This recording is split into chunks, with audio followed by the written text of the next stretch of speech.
Armando, ¿no me habías dicho que no tenías hambre? Sí, pero ahora me apetecen 3 hamburguesas, 2 de patatas y un café con helado.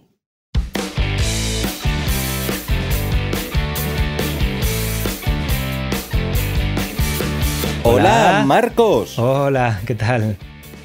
¿Qué tal? Yo muy bien, ¿y tú? Muy bien, muy bien. ¿Y usted cómo se encuentra? Bien, pues mira, estoy recién vacunado por segunda vez, me han puesto la segunda dosis hoy. Ah, muy bien. Y sin embargo me encuentro, vamos, como si no... Vamos, que no he notado absolutamente nada. ¿Ni lo del brazo? No, a ratos a lo mejor, sobre todo al principio, nada más ponérmela, pues sí que notaba de vez en cuando un ligero escozor, y luego ha habido un par de momentos a lo largo del día en los que he notado un ligerísimo dolor en el brazo, pero nada. Bueno, nada más, sí, nada más y ya no me duele, o sea que perfecto. El puyazo te lo ha metido un perfecto o perfecta enfermero o enfermera. Sí, y no tengo absolutamente ningún síntoma de nada, entonces bien, de momento. Ni fiebre ni nada, qué bien. Qué bien.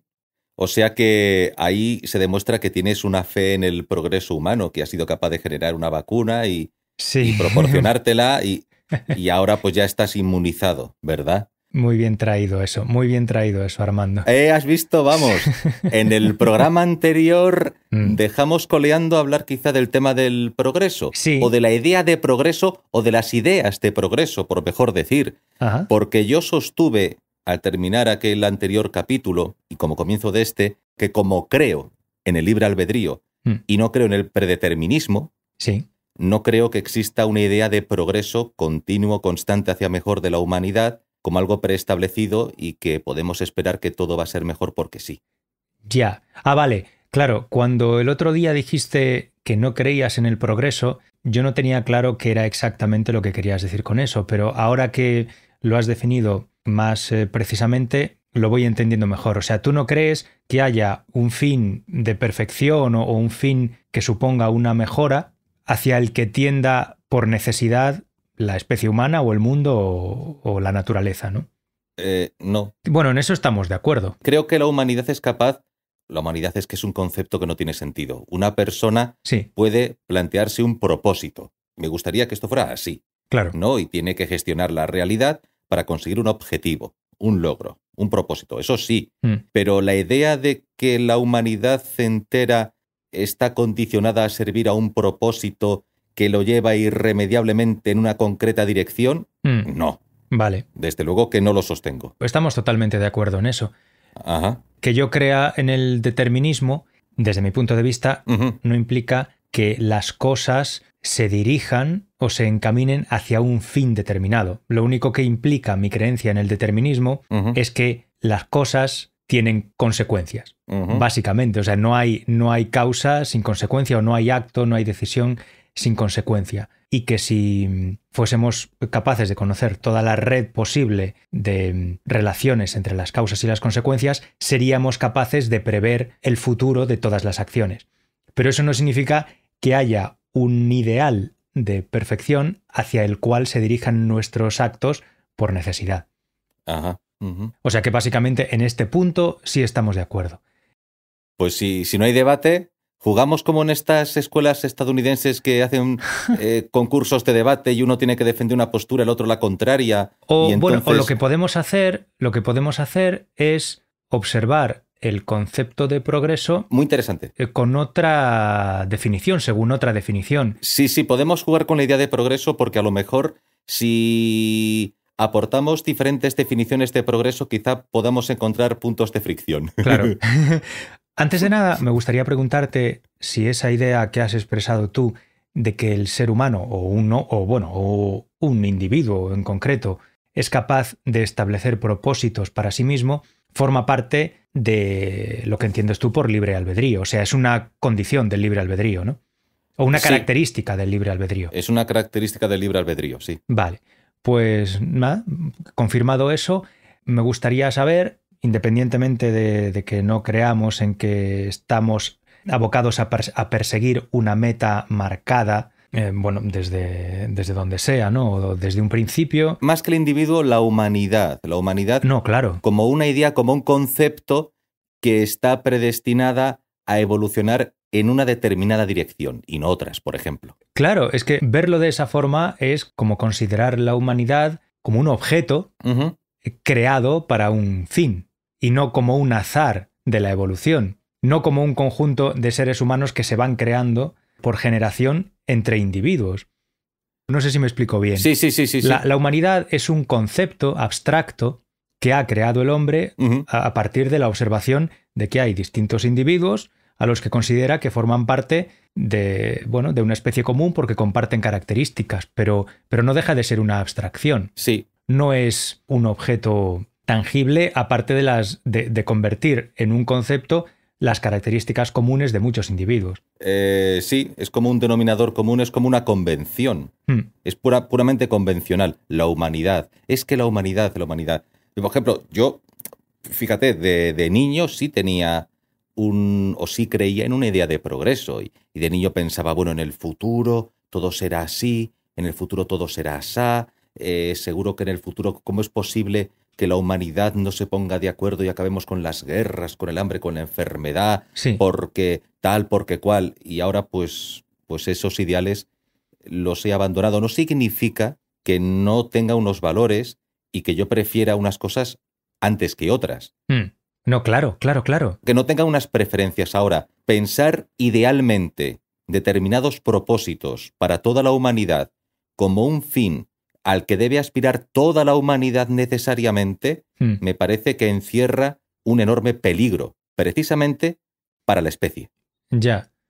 Claro, porque al final, si buscamos un objetivo común, siempre tiene que haber alguien entre todos los individuos que marque cuál es ese objetivo común. Porque, claro, entre miles de millones de personas es imposible que todos se pongan de acuerdo. Imposible. Entonces, claro, ¿cómo somos capaces de llegar a la convención de cuál de esos individuos o conjuntos de individuos es el más indicado para establecer ese objetivo común de todos? La creación de un nuevo hombre dotado de una serie de características que lo harán supuestamente mejor que los hombres anteriores a él. Hablo de hombre de Homo hominis, de humanidad, no de vir viris. O sea, me refiero... Bueno, sí, claro, por supuesto. O sea, al género. Puedo decir personas. Venga, voy a decir personas. Que las nuevas personas serán mejores que las personas anteriores a ellos porque una persona o un grupo de personas ha definido cómo tiene que ser ese hombre necesariamente para ser nuevo, moderno, avanzado y mejor. Sí.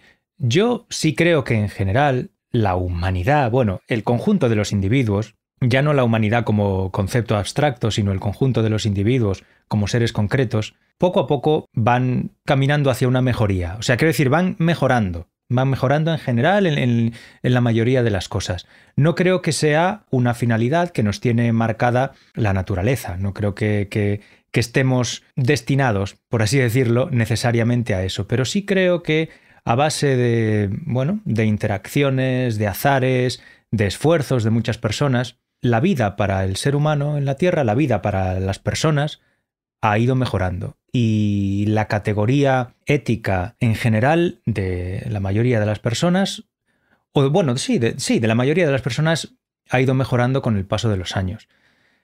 Pero, eso, claro, entiendo que eso también sería discutible, porque evidentemente hay muchas realidades, hay muchos casos particulares que parecen contradecir esa afirmación. ¿Nosotros llegamos a hablar alguna vez, Marcos, de Steven Pinker? No estoy seguro, a lo mejor lo hemos mencionado de pasada alguna vez, pero no estoy totalmente seguro. Vamos a ver, es que uno pueda echar la vista atrás y llegar a la conclusión de que incluso con las enormes catástrofes que trajo consigo el siglo XX, enormes catástrofes, los totalitarismos, la guerra nuclear, la que no se produjo, pero por lo menos las bombas atómicas. Mira, se conmemora ahora lo de Hiroshima. Hace nada creo que han sido la ceremonia en recuerdo a aquel suceso. A pesar de todo eso y de las guerras, la humanidad se supone que ha ido a mejor, porque lo que sostienen estos y otros autores es que con la cantidad de violencia que se produjo, por ejemplo, en la Edad Media en algunos momentos, de haber tenido las armas que tenemos ahora, ¿vale? Sí. Por el número de conflictos y el número de situaciones y de enfrentamientos, nos habríamos aniquilado. Seguramente, sí. Es decir, que no es que... Claro, es que hemos ido a peor porque fíjate estas guerras que hemos vivido, estas masacres, estas muertes en masa. Dice, no, con todo y con eso, sostienen algunos autores, si tú con esas mismas herramientas y esos mismos medios te trasladas al sistema de valores y creencias de hace 1000 años, hubiera sido peor.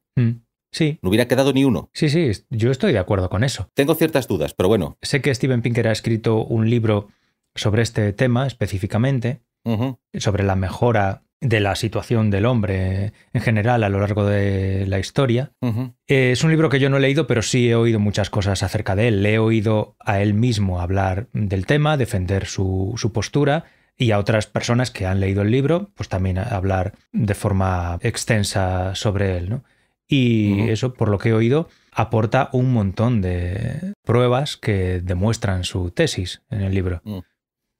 Así que no sé si tú estás de acuerdo con esa visión de la historia o tienes una distinta. Porque a mí me parece que defender esa visión es compatible con la idea de que la humanidad no tiene una finalidad concreta. No la tiene. Simplemente ha resultado así. El paso de la humanidad por la Tierra ha resultado así, la peripecia humana, el camino humano. Bueno, pero no quita... No es cuestión de pensar que ha sido todo fruto del mero azar. No, claro que no. No, es decir, han sido, digamos, como si la humanidad fuera un laboratorio, la historia fuera un laboratorio, donde hemos ido probando prueba y error, prueba y error, prueba y error, conociendo, experimentando, entendiendo cosas, creando sistemas religiosos, políticos, filosóficos, tal, etcétera, etcétera, relacionándonos con la realidad, la naturaleza y otros seres humanos. Y hemos ido tanteando terreno, y hemos acertado o hemos fracasado, hemos tenido más éxito, hemos generado más población y mejor nivel de vida, o lo hemos reducido, o ha ocurrido esto o lo otro.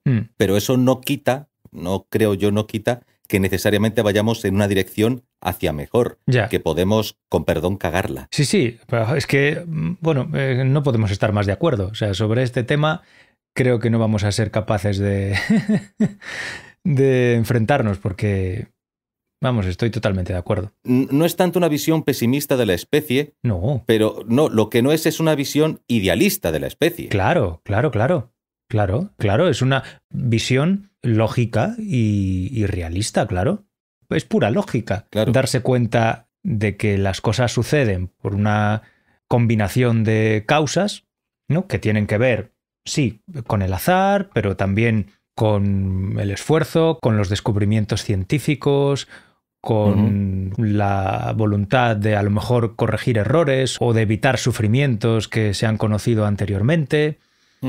Bueno, y todo eso combinado parece que poco a poco va procurando un bienestar cada vez mayor para cada vez más gente. Más gente. Sí. Obviamente, hay muchísima gente que no conoce el bienestar en el mundo, pero claro, aparentemente, si es verdad la tesis que se defiende en el libro del que estábamos hablando, en el pasado ha sido siempre peor.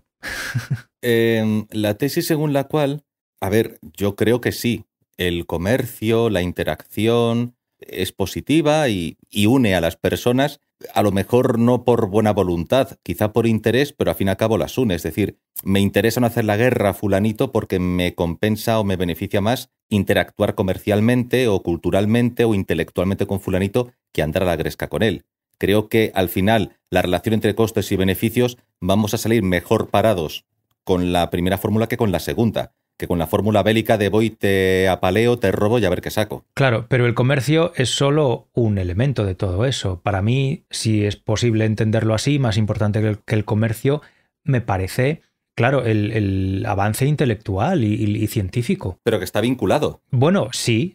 Yo no separo la actividad comercial de la actividad científica, tecnológica, incluso intelectual o moral. Ya. ¿Crees que no habría ciencia sin comercio, por ejemplo? Creo que el comercio ha sido fundamental para el desarrollo científico, sí. ¿Y crees que no podría haber desarrollo científico sin el impulso del comercio? ¿Crees que la humanidad no sería capaz de...? Sería de otra manera. Ya. Y yo creo que no avanzaría tanto. Ya. Quizá porque hay ese elemento innegable de, bueno, de egoísmo, por decirlo de alguna manera, ¿no? Bueno, egoísmo racional. Sí, de egoísmo, que es lo único que impulsa a los hombres a intentar mejorar. Sí, ¿no? Pero egoísmo racional. Ya, bueno, hay egoísmos de distinto tipo. Obviamente, me imagino que el originador de la ciencia pues, tiene que ser un egoísmo de tipo racional. Pero ¿crees que sin ese impulso de querer ser mejor o de adquirir más cosas o de... Es que no sé si el impulso de tener más conocimiento está relacionado con el impulso comercial. Tiene que ver. ¿Tú crees? Sí, es que si tú tienes... Vamos a ver. Si tú partes de una imagen estigmatizada del comercio, sí, porque piensas en el comercio y piensas en situaciones derivadas de esa actividad comercial a lo largo de la historia. Sí. Pero eso es una cosa. Otra cosa es el comercio en esencia, es decir, algo tan sencillo como la tribu A y la tribu B están intercambiando conchas marinas. Claro. Y se tienen que encontrar en un sitio y tienen que entenderse. Y a lo mejor intercambian porque emplean las conchas como algún tipo de moneda. Y uno llega porque ha tenido mejor producción de algo y interactúa con el otro porque los otros hacen mejores flechas de piedra. Ya. ¿Vale? Es decir, si tú tienes una imagen estigmatizada del comercio, pues, pero si vas a lo esencial, estamos hablando de interacciones humanas. No pienses en el comercio como el sistema económico del comercio. No. Piensa en la interacción humana a través del intercambio. Claro. Que eso es el comercio. Sí. A ver, lo veo desde ese punto de vista, lo veo así, ¿vale? No estaba pensando en una especie de Leviatán, ¿no? Con su propio cerebro que somete a los hombres, ¿sabes? No estaba pensando en esa idea de comercio. Pero precisamente el hecho de que el comercio no sea más que una interacción entre los hombres, lo convierte en algo vulnerable a las carencias de los hombres, a los vicios de los hombres.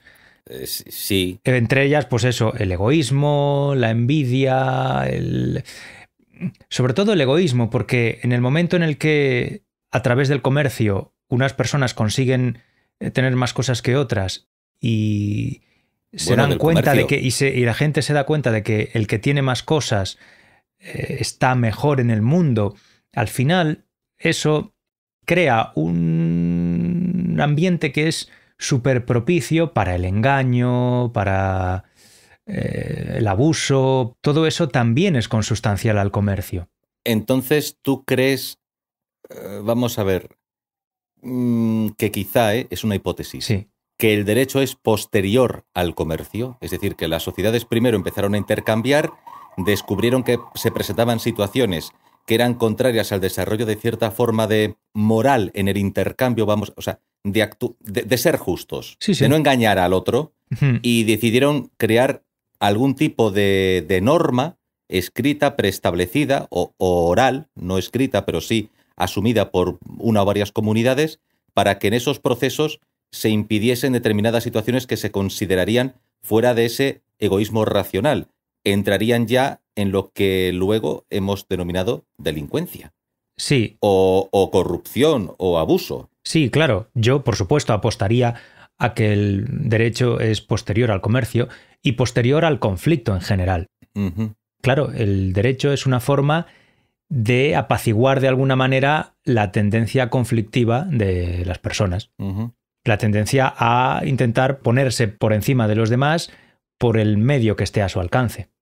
Uh-huh. Sí, es la única forma de que los más, como dije en otro episodio, de que los más brutos no se coman a los que no se pueden defender. Ajá. Pero claro, ese derecho es una norma, es un papel. Sí. Para que eso se pueda llevar a cabo hace falta cierta forma de poder, de organización política, de Estado o de microestado. Una forma estructurada o jerarquizada, una autoridad reconocida y alguien que posea cierto monopolio de la fuerza para poder intervenir por la fuerza o simplemente a través de la decisión. Y estoy pensando en la aparición de los jueces, puedan intervenir en la resolución de conflictos. Sí. Sin que esas dos partes acaben matándose a machetazos. Claro, a ver, tiene que haber una de dos, o un acuerdo entre muchas personas para establecer una figura de autoridad a la que todos se van a poner de acuerdo para obedecer, o la aparición de una persona muy, muy, muy, muy, muy bruta que someta por la fuerza a todos los demás, por la fuerza y por el miedo. O sea, o hay una democracia de algún tipo o hay una dictadura de algún tipo. Bueno, puede haber derecho y no haber democracia, es decir... Por eso digo que la dictadura no es contraria al derecho, entendido el derecho como una serie de normas que se cumplen. Que una comunidad tiene que respetar para ser capaz de convivir. O sea, y cuando digo que se cumplen, me refiero a no que la gente las cumpla siempre, sino que la norma está ahí y efectivamente, si haces esto que está dicho que no debes hacerlo, pues ya te han avisado que no debes hacerlo. Si lo haces, habrá consecuencias. Sí. Lo contrario sería la arbitrariedad. Claro. Es decir, puede haber una autoridad y puede haber incluso una autoridad que deje en herencia ese poder a sus hijos o a sus nietos, siempre y cuando juren unas leyes, cumplirlas y hacerlas cumplir, existan unos órganos que vigilen que esa autoridad, reconocida históricamente como símbolo de esa comunidad, acata esas leyes, se somete a esas leyes también, se cumplen y más o menos puede haber una convivencia. A lo mejor no lo eliges en votación, pero mientras jure esas leyes y con esas leyes, pues tú sepas que no pueden entrar a tu domicilio, que no pueden robarte lo que es tuyo, que no pueden meterte en la cárcel sin un motivo, es decir, si no has cometido un delito, una serie de garantías que se cumplan, pues es una forma de civilización que avanza. Sí, claro. Yo creo que la arbitrariedad es uno de los mayores enemigos de la convivencia. Sí. Claro, tú para poder tener confianza en el derecho o en un sistema, en tu comunidad, tienes que poder saber a qué atenerte. Claro, y saber que la aplicación de las normas no va a ser caprichosa. En un sistema en el que la aplicación de las normas es caprichosa, desde mi punto de vista, la existencia es insoportable. Y no puedes acometer ningún proyecto a medio o largo plazo porque no sabes qué esperar del poder. Claro, sí, básicamente tienes miedo de vivir. Efectivamente. Sí. Y además es que no te mueves. O sea, vives al día ajustándote a lo mínimo porque ¿para qué vas a intentar nada? Es como, ¿cómo te diría yo? Es como mira, voy a buscar un símil un poco absurdo, pero es comprensible. Es como el niño que está en el jardín de infancia, en el aula, y tiene un montón de piezas de mecanos o de Lego, de lo que sea, y dice, es que no voy a intentar montar el edificio con las piezas, porque en cualquier momento viene este chaval y me lo tira de un pisotón. Claro. Sí. ¿Para qué voy a intentar levantar esto si no me va a servir de nada? Sí, claro, es una consecuencia de eso. Y bueno, a no ser que, claro, que estés lo bastante cerca del poder o de la figura de poder como para tener confianza en que la arbitrariedad nunca te va a afectar a ti. Pero claro, la gente que disfruta de ese privilegio es una minoría, me imagino yo, en un régimen arbitrario. Y además son personas que para no perder esa posición serán capaces de hacer auténticas barbaridades. Claro, sí. Entonces, a lo mejor donde existe arbitrariedad, la moral tiene pocas posibilidades de llegar a buen término. Muy pocas. La arbitrariedad, en ese sentido, la arbitrariedad en la aplicación de la ley es totalmente contraria a la ética. Creo yo. Sí, señor. Bueno, qué bien. Oye, un episodio en el que hemos estado de acuerdo de principio a fin. Habiendo llegado a este punto, después de todo lo que hemos desarrollado ahora mismo, es por donde yo tengo dudas acerca de la idea que tiene Steven Pinker de progreso. Sí. Yo creo que Steven Pinker y otros autores adolecen de anglocentrismo. Bueno, lo cual es comprensible. Es comprensible, adolecen de anglocentrismo, y lo que sostienen es, según la teoría anglocéntrica, que hemos sido nosotros los que hemos traído esta situación al mundo, de la cual ustedes disfrutan ahora. Es decir, han sido los logros nuestros los que han conseguido que vivamos ahora mismo en el mejor de los mundos posibles, o de todos los que haya habido con anterioridad. Y eso, a mi juicio, demuestra la creencia en cierta forma de determinismo, que yo no comparto. Es decir, no creo que exista una línea de tiempo y que de repente hubiera un grupo humano predeterminado a establecer valores, creencias o sistemas que han sido precisamente los que más éxito han traído al desarrollo de la civilización. Sí. Porque claro, este tipo puede pecar de anglocentrismo si piensa que como consecuencia de ese mundo comercial o de esos avances políticos o legales o etcétera, etcétera, que se han ido produciendo desde mediados del siglo XIX, finales del siglo XVIII, hemos construido el contexto para crear ese mejor de los mundos posibles. Sí. Y que no hubiera sido posible el desarrollo de otro modelo distinto, quizá de civilización, o con otro tipo de cultura, o de valores, o de sistemas políticos, que hubieran generado libertad personal, en la cual creo fervientemente, libertad individual, progreso económico, estabilidad, paz social, paz política, paz militar, aunque parezca una contradicción, pero paz a través de una fuerza que impida que estemos siempre a la gresca, y progreso, si no lo he dicho ya, progreso intelectual, científico, moral o de otra índole. Bueno. Y que no ha sido necesariamente, aunque ha sucedido así en parte, no es que de repente haya un grupo humano o un modelo de civilización haya sido, digamos, el elegido o la cuna, por decirlo así, la cuna de los pilares que han hecho posible ese mejor de los mundos posibles, por decirlo así. Uf. No lo creo. Entonces yo creo que esos autores adolecen de cierto anglocentrismo. Es una opinión muy personal, pero lo creo.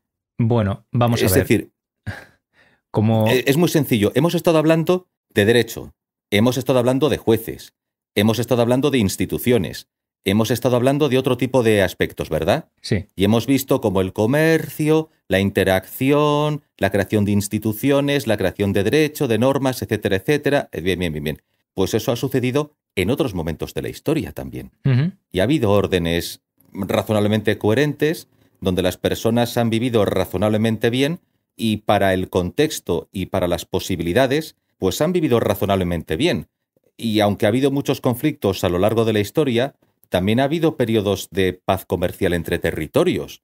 Y ha habido momentos de progreso, como ha habido momentos de retroceso. Ha habido evoluciones y ha habido, si no llamarlas involuciones, ha habido retrocesos también. Por eso no creo en la idea lineal de progreso. Ya. Entonces, esa idea de que efectivamente, en términos de riqueza material, riqueza científica, riqueza cultural, riqueza intelectual, la humanidad en general está razonablemente mejor, por supuesto, que antes, no creo que podamos establecer que exista un modelo cultural que parezca que sea el único capaz de proveer ese tipo de bienestar. Ahí lo dejo caer. Vale.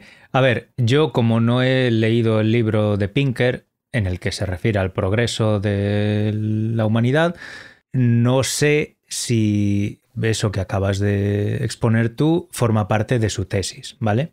Pero cuidado, no es lo mismo decir que, suponiendo que sí forme parte de su tesis, no es lo mismo decir que la mayor parte de los logros que han llevado a la humanidad a una mejora son obra de un grupo étnico o un grupo cultural determinado. Un modelo de civilización. Sí, o un modelo de civilización. No es lo mismo decir eso que decir que eso es así porque tenía que ser así, porque ese modelo de civilización o ese grupo étnico estaba predestinado a ser el timonel de la humanidad.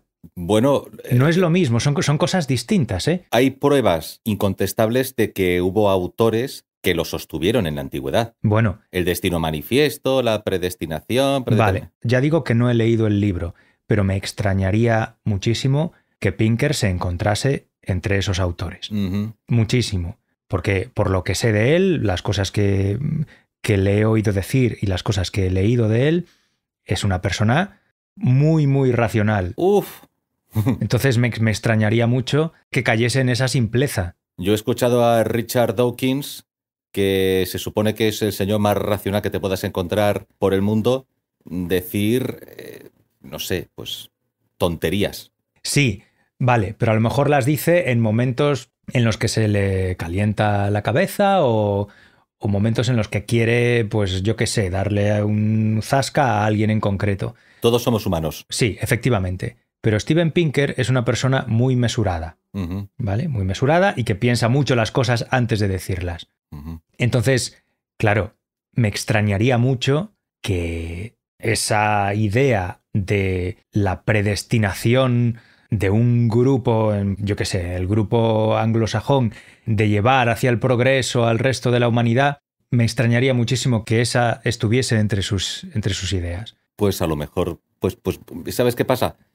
Reconozco que no tengo elementos de juicio suficientes como para defender más allá de una mera hipótesis lo que acabo de exponer. Y luego lo otro, o sea, que efectivamente haya sido ese grupo étnico o ese modelo de civilización el que haya procurado un mayor progreso a la humanidad, bueno, eso es un dato discutible. En fin. Eso es muy discutible. Vale, eso es algo discutible de lo que se puede debatir y yo, una vez más, carezco de suficiente información como para dar una opinión sobre eso o como para manifestar una tesis concreta.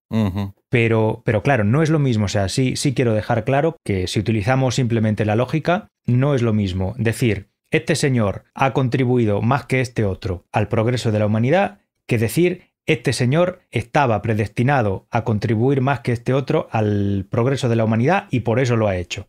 Son cosas distintas. Son cosas distintas. Claro. Pero claro, vamos a ver, si uno cree que la situación efectivamente ha mejorado, claro, yo me pongo, por ejemplo, en esta situación. El desarrollo de las teorías del racismo científico, que surgen en los gabinetes de ilustrados, Francia e Inglaterra, todo el norte de Europa. Sí. Principalmente en esos territorios empiezan a surgir ideas de racismo científico. Hay un hombre anglo-teutónico, hay una raza superior que es el hombre blanco. Nosotros no estaríamos incluidos, ni tú ni yo, ¿vale? No te creas que estás ahí porque no estás. Tú no estás, ni yo tampoco, ¿eh?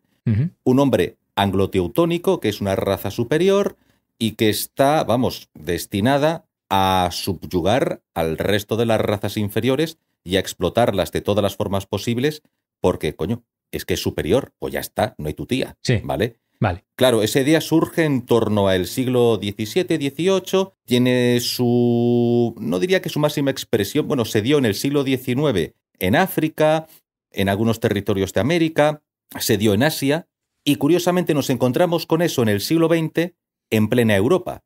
Y nos lo encontramos también en el este de Europa. Sí. No es que ellos desarrollasen esas ideas, es que las sufrieron. Sí. Es decir, digamos, un desarrollo que se dio de esas ideas hasta su máxima, no su máxima expresión, pero sí una expresión que vivió en carne propia Europa. Y de repente nos dimos cuenta de cosas. Bueno, creo que es que esto sería demasiado largo de explicar. En cuanto a esa idea de progreso, claro, estamos hablando de esas ideas pseudocientíficas sobre lo que es el ser humano. Ideas pseudocientíficas, asumidas entonces como ciencia, acerca de qué es la especie humana, cómo se divide y cómo se articula o se vertebra jerárquicamente, ¿vale? Por cierto, nosotros para esos manuales de ciencias éramos hombres iberoirlandeses. Ajá. ¿No lo sabías? Iberoirlandeses, has dicho. Iberoirlandeses, sí. Qué combinación tan curiosa, ¿no? No, porque éramos católicos. O sea que su clasificación dependía de la confesión religiosa de cada uno. Pero hay como un puntito. Hay como un tufillo hacia el mundo hispano-católico o el mundo católico en particular, ciertas ideas que no se manifiestan en esos tratados científicos porque dices tú, ¿de dónde sacan eso del hombre iberoirlandés? Ya. Es decir, cómo tú y yo nos parecemos a ese tipo pelirrojo con pecas. No mucho, ¿verdad? Bueno, aparentemente no. Aparentemente no, bueno. A ver, es que hoy en día están... No sé, hoy en día resulta tan descabellado hacer ese tipo de clasificaciones y, ¿sabes? Clasificar a las personas en grupos estancos y, bueno, en fin, no... Ya, pero estamos hablando de progreso y se supone que el progreso llegó en aquel momento con las ideas políticas, morales y todo ese tipo de cosas. No lo sé. Yo me estoy remontando al siglo XVI, sí, a la España del siglo de oro. No sé, uno puede pensar en hombres maravillosos que todos conocemos como Locke o Montesquieu, por ejemplo. Montesquieu sostenía que los habitantes de las zonas cálidas del planeta tenían una predisposición natural a la servidumbre, porque vivían en zonas cálidas del planeta. Luego, los indios están llamados a ser... Los nativos de las zonas tropicales están llamados a ser esclavos. Yeah. Y nosotros, los hombres blancos del norte europeo, centro-norte europeo, a ser sus amos. Punto, ya está, se acabó. El gran Montesquieu. Obviamente eso, visto desde el punto de vista actual, pues carece de toda racionalidad científica, es evidente, claro. Carece de toda racionalidad. Sí. Voltaire decía algo así como que vemos a los negros igual que a los judíos, como una raza inferior. Ya. El gran Voltaire. ¡Oh, Ya. Voltaire, la revolución! Tal. Ya. ¿En serio? Joder, pues vaya tela.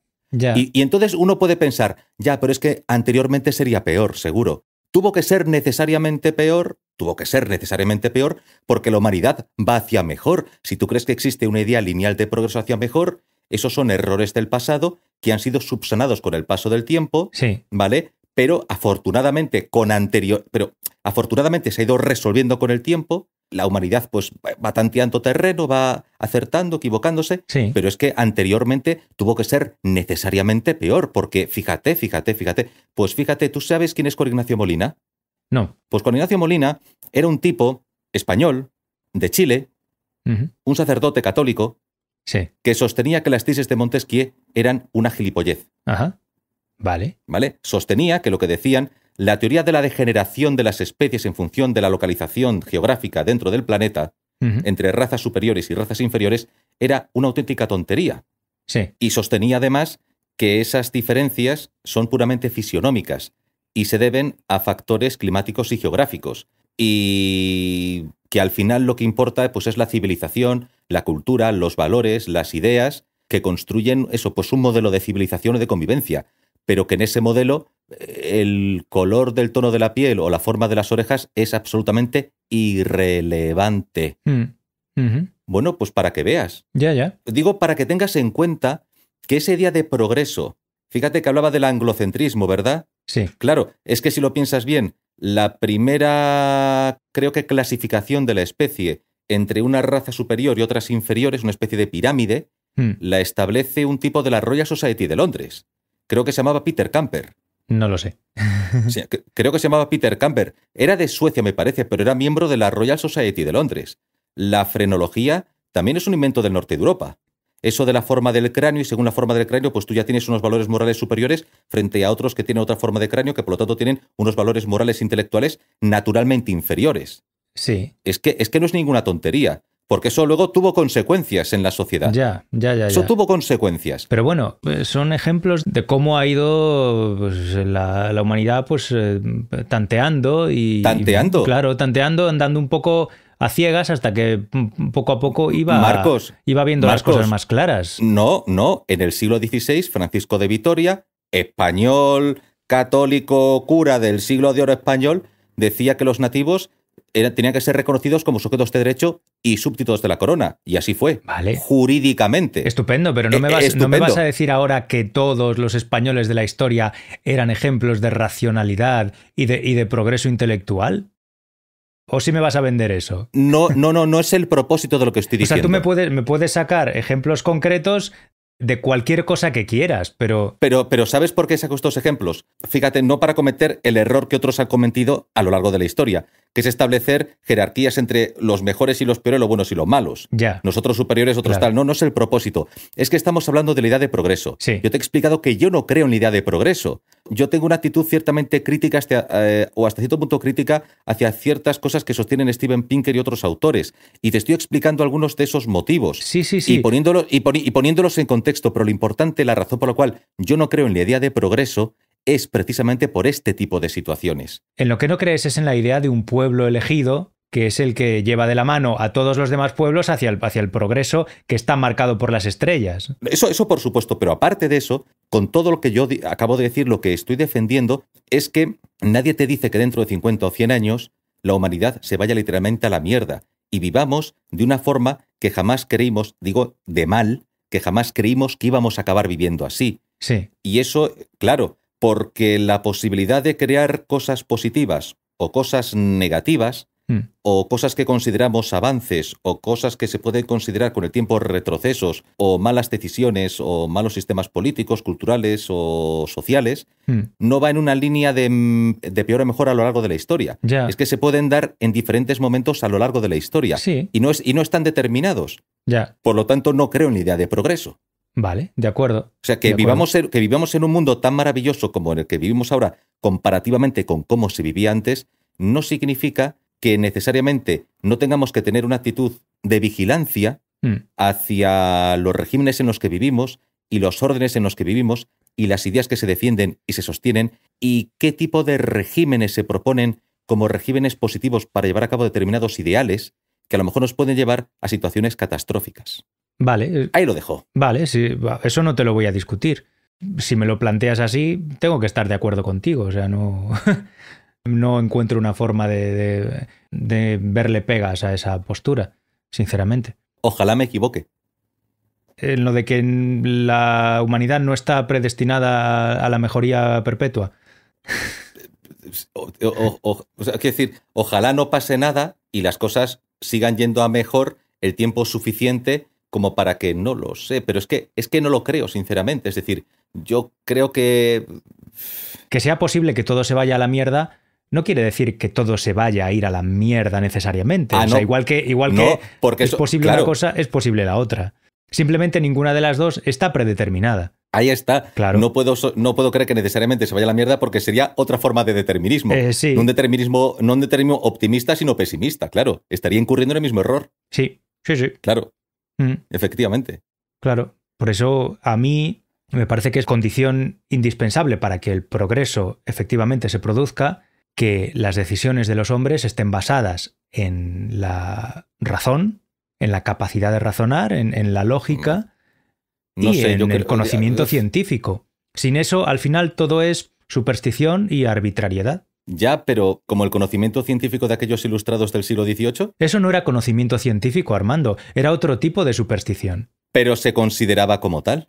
¿Tú estás convencido de que todos los planteamientos científicos que se sostienen a día de hoy, aunque tengan justificación en forma de hipótesis con datos, etcétera, etcétera, son necesariamente ciertos y correctos? No, claro que no. Pero sí creo que el método científico es el mejor método que hay para avanzar en el conocimiento, para separar el grano de la paja, por así decirlo, para acabar descubriendo cuáles de las ideas científicas actuales merecen ser conservadas y cuáles hay que descartar. Desde luego, la magia o la superstición o el capricho no pueden ser nuestra guía a la hora de desechar o aceptar propuestas científicas. Sí, yo soy muy defensor del método científico y de la ciencia. Pues ya está. Pues entonces estamos de acuerdo. Pero ciertamente lo que no tengo es una fe ciega en la ciencia. Bueno. Puedo ser un defensor del racionalismo científico. Lo que no tengo es una fe en la ciencia. Claro, a ver. Y lo cual, fíjate, es una contradicción. Fe y ciencia. Efectivamente, es una contradicción. No se puede tener fe en la ciencia, porque entonces... No se puede tener... O sea, no hay nada más contradictorio de la ciencia que la fe. Que la fe en la ciencia. Porque la fe es creencia sin demostración. Effective wonder. Y por eso creo que la ciencia es el camino, en realidad. Porque la ciencia no es dogmática. La verdadera ciencia no es dogmática, se pone a prueba a sí misma constantemente. Estoy de acuerdo. Cosa que la superstición, la fe, la religión y la magia no hacen. Eso no es del todo cierto. ¿Ah, no? No. ¿En serio?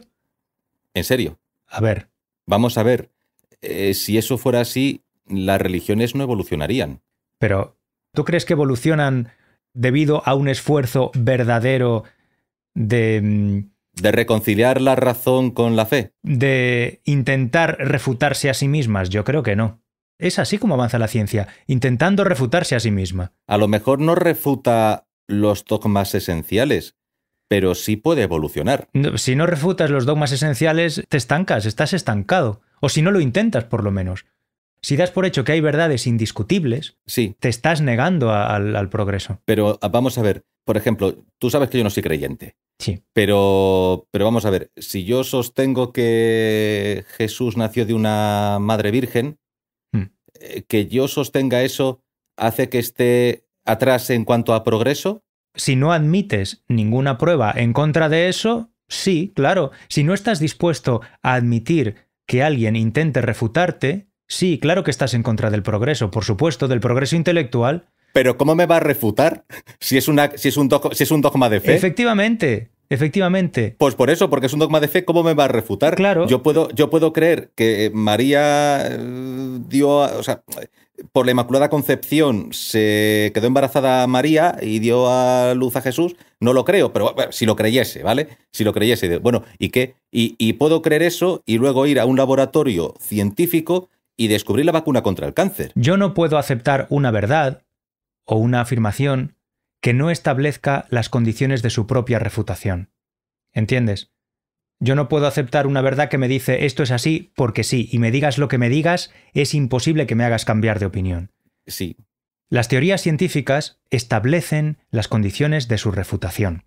Y si en algún momento alguien aparece con que una de esas condiciones se cumple, el científico no tiene más remedio que reconocer que su teoría estaba equivocada. Sí, por supuesto. Por eso la ciencia, desde mi punto de vista, es una herramienta superior para conseguir el avance que la religión o la superstición. Vale, yo como científico desarrollo la bomba atómica. Sí. Y tengo que decidir si la lanzo o no la lanzo. Pero ¿En qué me baso? ¿Me baso en la capacidad de desintegración de los isótopos de uranio? No. Eso, para eso decidir es un si tema, la lanzo o no la lanzo. No. Eso es un tema ético. Eso es un tema ético. Sí. Sí. Claro. Uh-huh. Sí. Es un tema ético. La ética tampoco puede estar basada en dogmas. Cuanto más informada por verdadero conocimiento esté la ética, mejores decisiones tomará. Pero eso no significa que sea infalible. Yo no estoy diciendo que la ciencia sea infalible. Estoy diciendo que es la única forma de progresar. La única forma de progresar es la ciencia.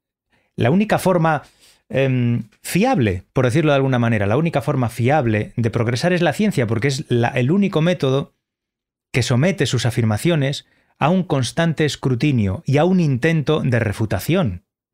Una persona que, por ejemplo, trabaja en un taller y está... Claro, esto es muy importante porque estamos hablando de ciencia y parece que pensamos en el laboratorio y en el científico en el laboratorio, ¿no? No claro, necesariamente, no. No necesariamente. No, es cualquier conocimiento que se pone a prueba a sí mismo de forma sincera. Sincera.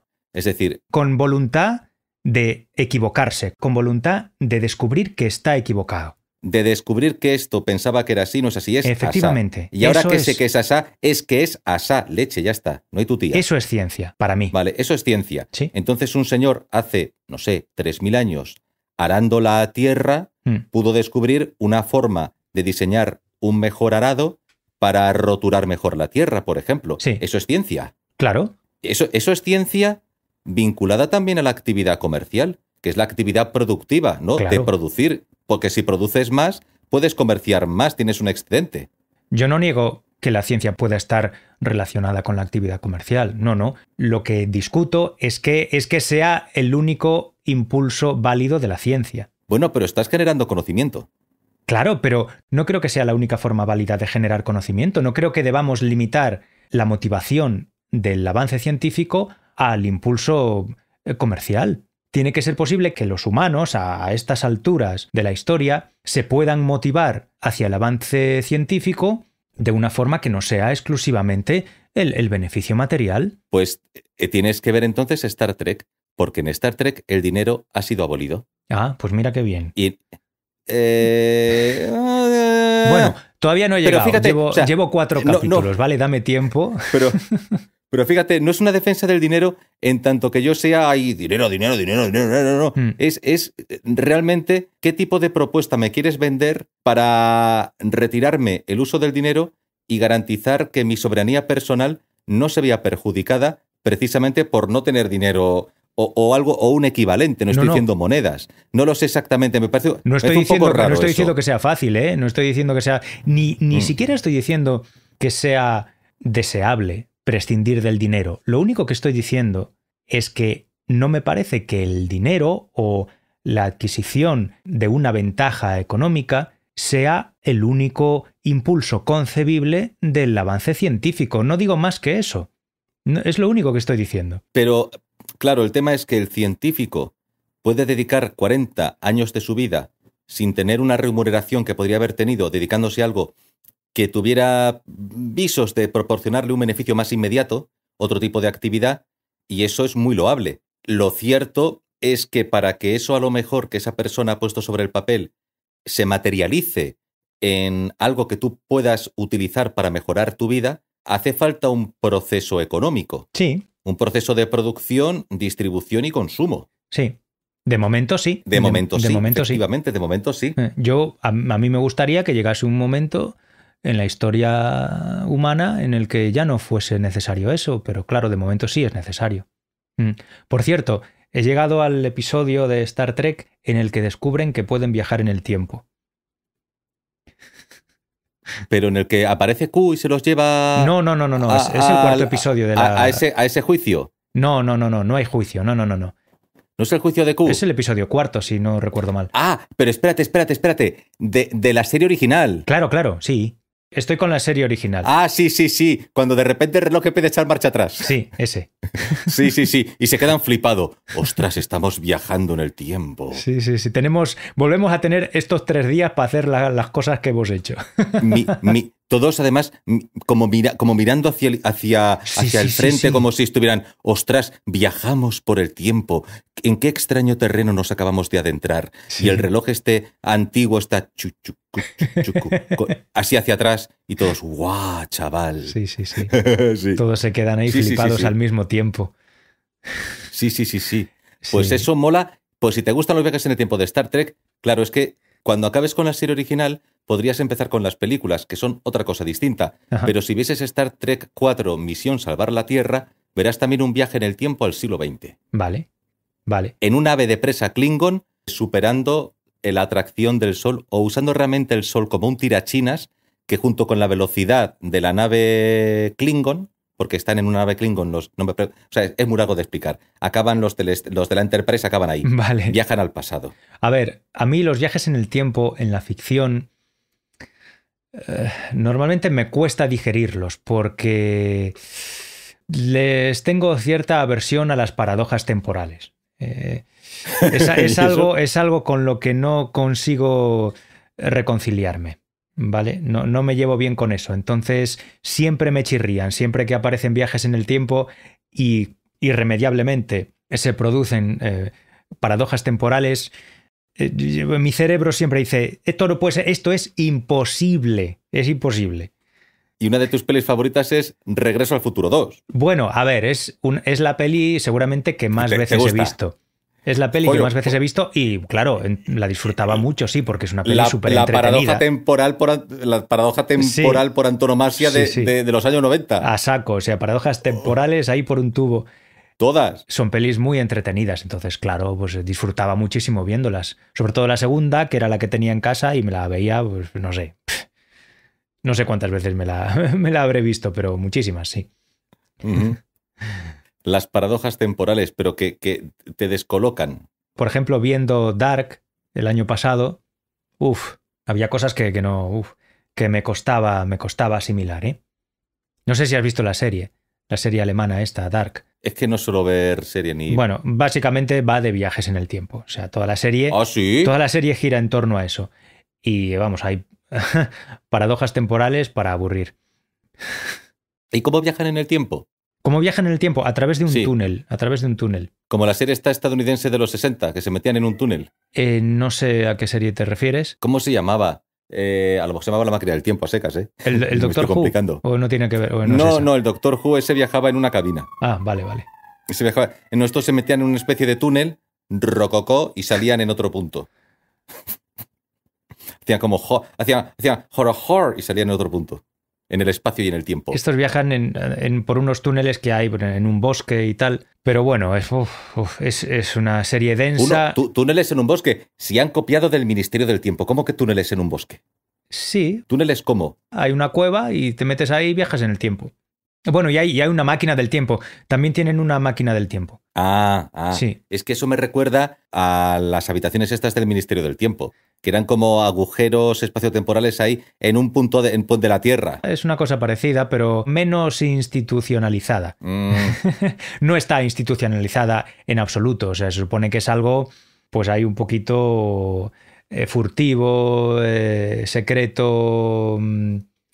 Sí. Que sucede al margen del conocimiento general de la humanidad. Marcos, llevamos 1 hora. Sí, yo tengo que ir dejándolo porque tengo que salir.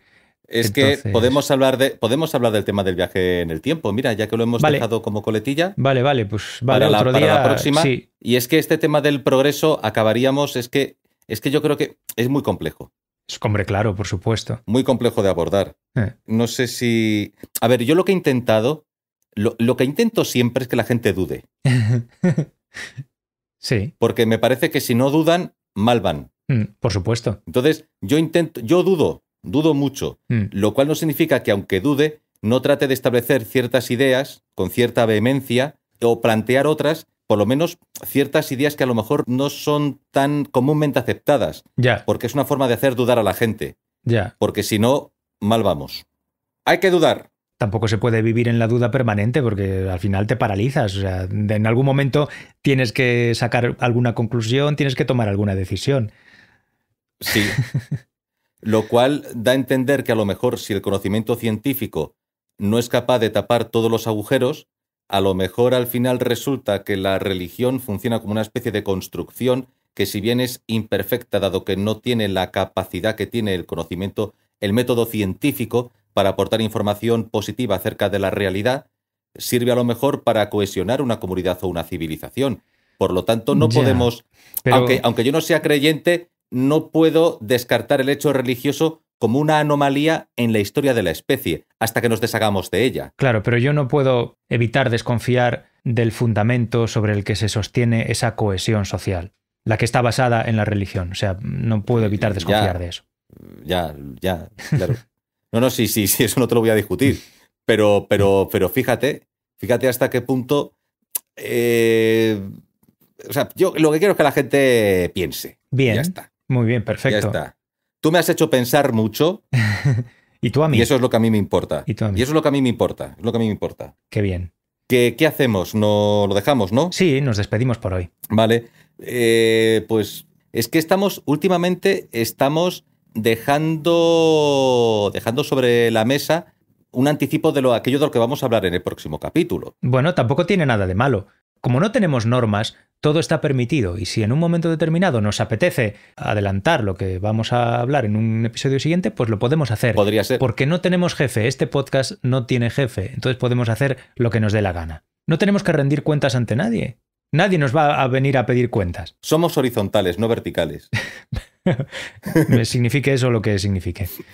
Bueno, claro, es que... Claro, porque al final, como tampoco tenemos tiempo, al final da igual que lo propongamos porque no preparamos nada nunca. O sea que, bueno. No, claro, es verdad. Yo ahora mismo no tengo tiempo para preparar temas en profundidad. Entonces, bueno, que prefiero... ni un guión ni nada. ¿Y nada. ¿Para qué? Si al final lo voy a acabar tirando, voy a acabar hablando que me salga de la nariz. Pues claro, ya está. Sí. Y al final, mira, a veces te preparas un guión y la persona con la que estás hablando te sale por una tangente que tú no esperabas y no te vale de nada el guión. Y no te vale nada. ¿Para qué? O a lo mejor dices, pues creo que está diciendo es mucho más interesante y es un tema más interesante, pues a la basura, venga. Claro. Ya está. Pues ya está. Bueno, Armando. Bueno, Marcos, pues hasta la próxima. Hasta la próxima. Chao, oyentes. Hasta luego. Hasta luego.